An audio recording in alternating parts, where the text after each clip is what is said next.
House Sergeant at Arms, pinaghandaan ng posibleng worst case scenario sa SONA sa Lunes ng Pangulo. Bakit may mga expect the unexpected ba, Manang Milky? Ayan. May bantama. Aris number 12, Milky Rigunan, please come in. Manang Milky. Lakay at Teya, pinaghahandaan ng House Sergeant at Arms sa mga posibleng worst-case scenarios kaugnay ng State of the Nation Address o SONA ni Pangulong Bongbong Marcos sa darating na Lunes, July 27.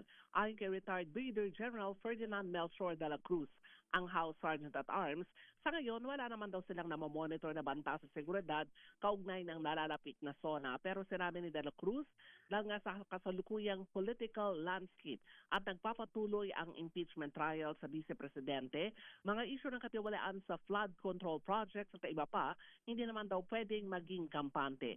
Ayon pa kay de la Cruz, maigpit sila may makikipag-coordinate sa mga law enforcement agencies dahil sa mga inaasahang kilos protesta sa may kabaan ng Commonwealth ng iba't ibang mga grupo na isasabay naman sa SONA.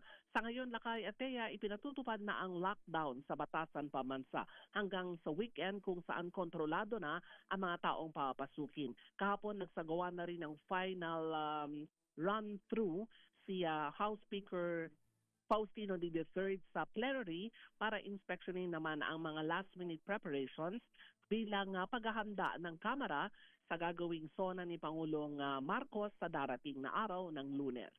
Ako si Milky Rigunan, nagulat para sa DCRH, una sa Pilipinas, una sa Pilipino.